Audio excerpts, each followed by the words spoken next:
If you want a little magic in the music that you like, if you want a little music in the magic that you like, if you want it all, give us a call, we're Magic Mike. Hello, Yay! guys! Welcome Woo! back to the third We're back. episode of the Magic Mike's podcast.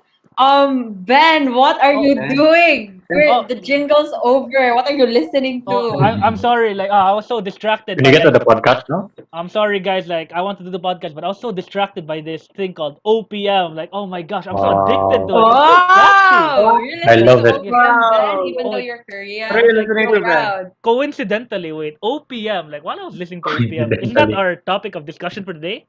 So, like, Yeah, it True. actually is. one of Is you it? viewers sent a question to us about OPM. So, like, let's just get right through it and listen to the question. Like and subscribe. Hi, I'm a college student from New Zealand, and my brother is part of an OPM band called Sepia Times. I used to live in the Philippines, and I, along with my brother, was always enamored by Filipino music, especially the Maui ones. I'm in New Zealand now, but I'm still very much inspired by my brother to learn more about the music in the Philippines. How has OPM music impacted Filipino culture, and how has it changed over the years? Guys, we have New Wow. Zealand listeners. Oh Oh, What? my all the god. Hello, way, we're Mr. all the way international. from the We're Worldwide. NZ. I guess international. Wish we could go Mr. and So she there. Mrs. wanted International. her brother's in a OPM band and she wanted Sepia to times. Yes, know a few times, about diba? I like your songs. Yeah, I like their songs. they're very nice. So why don't we get into it? Yeah, who wants to start off? Like, So yeah, I guess I'll start off if you guys don't mind. I I guess. don't okay, mind. sure. Okay, it's okay. Go, go, Go, I go. go. Why don't you go? honestly Start, start. But like, did the listener say her name or like whoever the listener is? Uh, she was right because I think a lot of people when they talk about OPM, they think that it's all just been the same. It's just one kind of a genre of music, but it really isn't. OPM is actually just a relatively recent term. Uh, it was made or it was first used during the late 70s when pop songs, like in the entire Philippines, they used to fall under the label Manila Sound. The Manila Sound is like the sort of songs that are so cheerful, like wow, everything's all right. But then OPM was a specific genre at the time that deviated from that idea of everything's all right. It was very originally Filipino, but now because it's such a widespread word, it's basically become original Pinoy music, often referring to Pinoy pop songs. So that's what I'm going to like trace the history and everything of. So before the 1950s and 60s, OPM was basically just relegated to plays, to zarzuelas. Do you guys know what the zarzuela is? No, what's Diba, that? is that a one? Our instrument or a place? Instrument.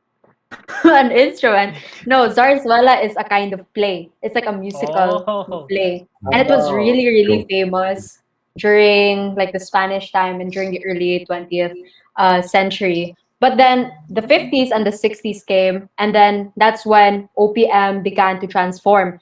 OPM started to like it became less of like kundimans and like haranas and stuff like that. It started transforming in the 50s and 60s uh because of rapid commercialization. So the 60s like saw a lot of pop singers, the 70s saw a lot of rock and roll, 80s saw a lot of ballads, the 90s saw a lot of rock, the 2000s saw like I don't know, like Sarah G and like Glock 9. And the 2010s saw like indie inspired and K-pop inspired. Uh, the other things about like that we should probably note about OPM is that the most famous OPM has always been like the language that they've been using has always been either in Tagalog or in English, especially before like during the 20th century, only Tagalog like OPM songs were the ones that were really really popular and saw nationwide attention. But now like in OPM currently we're seeing that a lot of different languages are getting thrown into the mix. So for example, don't you do you guys know like an OPM song that's like not in Tagalog? Easy meal. Easy Easy milk. milk Easy song. milk. Wow, Ay, Bobby's a Tisoy. multilingual, right? With the There's Ilocano also part. there's Orchid. also the Chavacano nga song. And there's Yeah. also what's it called? Alamat. If you guys know Yeah. them, they're basically Ah, P-pop and Hip-hop people. they sing in more than 5 languages, if I'm not Yeah. mistaken. So that's how the OPM like industry or landscape has changed. It's what's it called? It has incorporated a lot of different influences from different genres of music from different countries. Like and subscribe. So just a little bit of a segue. I guess we can see like from what Chani like mentioned to us earlier, with all of the history of OPM or like the brief history of OPM, we can see that like a lot of the genres that we have or like was popular in the times here or like back then were already like there's like heavy Western influences. Like Mhm. I guess you could trace it back to like when, especially when the Americans have occupied us for like a long time, like Colonized. throughout World War II or colonized rather. Then maybe 500 you can years. like maybe you can say that they also brought their own music to us, like for example like rock, blues, jazz, whatever. So I guess from that like we slowly diverged from the traditional folk music, like what Shani said, like it started less being like from the kundiman and the haranas, like and we started having like rock and roll and like other genres, Yeah. like especially in the artists like that were very like influential or like prominent during those times. Example like in the 80s, like you have disco like VST and company. Like I remember like my parents like always compare VST and company to like the Bee Gees. Like you guys know the Bee Gees, right? the Yeah. And like Yes. like the distinct sound, like really high pitched, Oh wait, that's really different. high pitched like vocals. VST and company also has that, so like you can like there's like a connection between those two. Like, and during that time, like around that era, you also have like Apo Hiking Society and the Boyfriends. Then there's also like during like the progression, like we also have like the rock bands like Eraserheads, Parokya and Edgar. Yeah. Then around in the 90s or 2000s, you have like Francis Magalon and Black Nine. Then like what Chani said, like after that, like the 2000 to 2010s, then like the more of the pop stuff, like Sarah Geronimo and other stuff. Hala. Then Sarah, is that the Sarah Geronimo? Like Sarah G. Run, And Sarah, run. Right. yeah, then also like from other like I guess like pop legends like Gary Valenciano, like to more new ones like from the last episode, Maria de la Torre, You're the and Lord. also Four of Spades. So I guess like you can say that you can really see like whatever was trending in the US like somehow would find its way here because of like you could say that it's like the colonial mindset or something like Bro. also like the Western stuff. Yeah, Like I guess like cultural that's hegemony. me from my point like small tangent. Like and subscribe.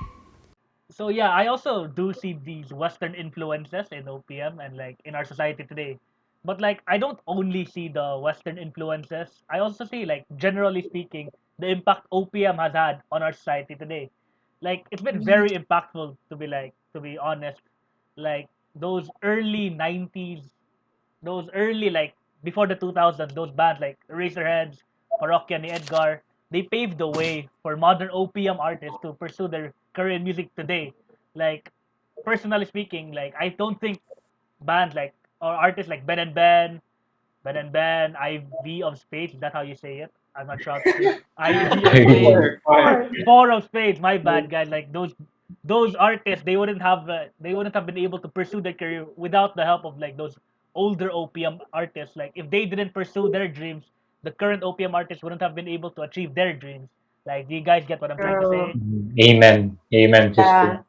And like Yeah. on a more personal note, like I'm not like guys, like I haven't told anyone this, but like I'm not Filipino, guys. Like surprisingly, Really? I'm from South Korea. Like I've been living in the Philippines No, fif- shocker. for over 15 years, guys. And like OPM, whenever I listen to Basically OPM, Filipino. like I'll be honest, I don't go out of my way to only listen to OPM.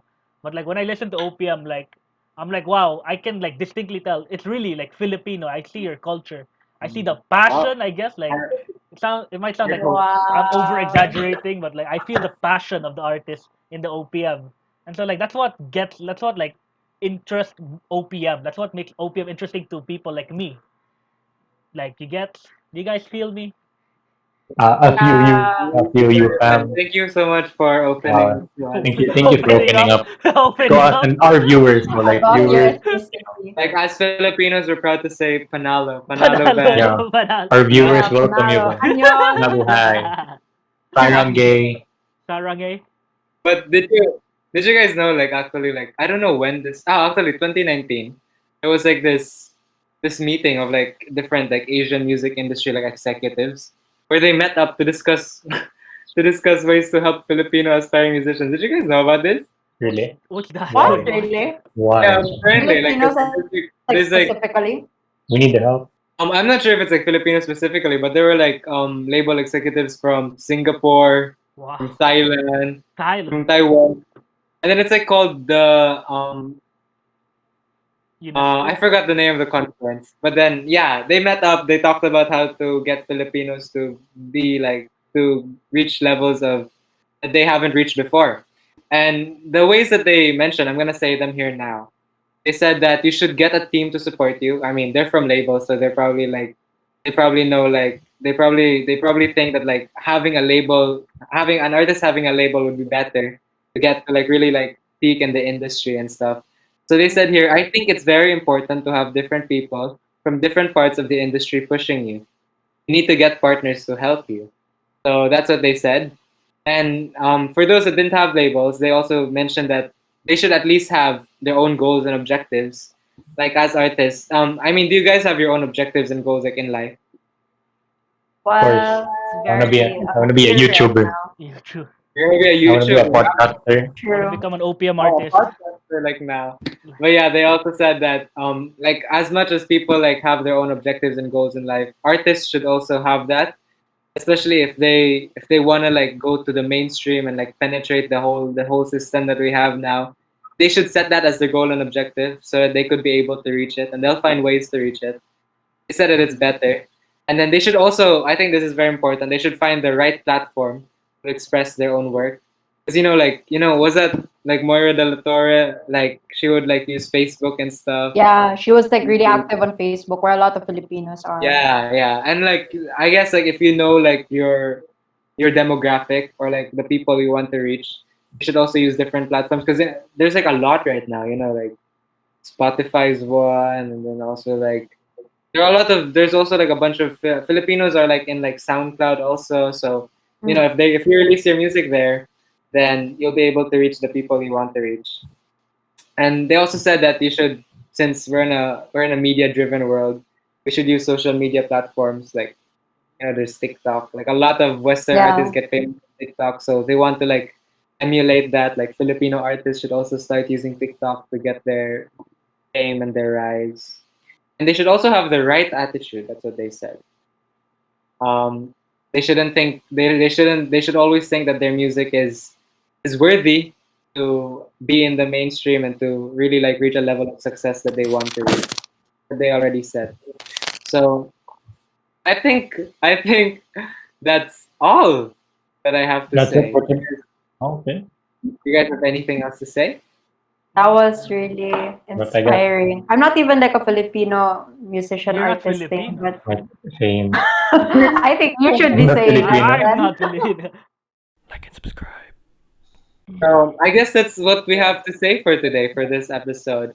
We learned that Filipino music has a really rich history and rich culture to it. That even though like a lot of it's been westernized a lot. There have been a lot of influences from other cultures. We've made a sound of our own. We've made a culture of our own, and it's been very successful and very effective to us Filipinos, and has really impacted our society. And hopefully, this podcast also impacts your lives. So Yes. make sure Yeah. to check out next week for our episode with a special guest. Ooh, I'm so excited. Who could it be, I guys? wonder who. So A big you guys star. stay tuned for that and music. Goodbye, guys. If you want a little magic in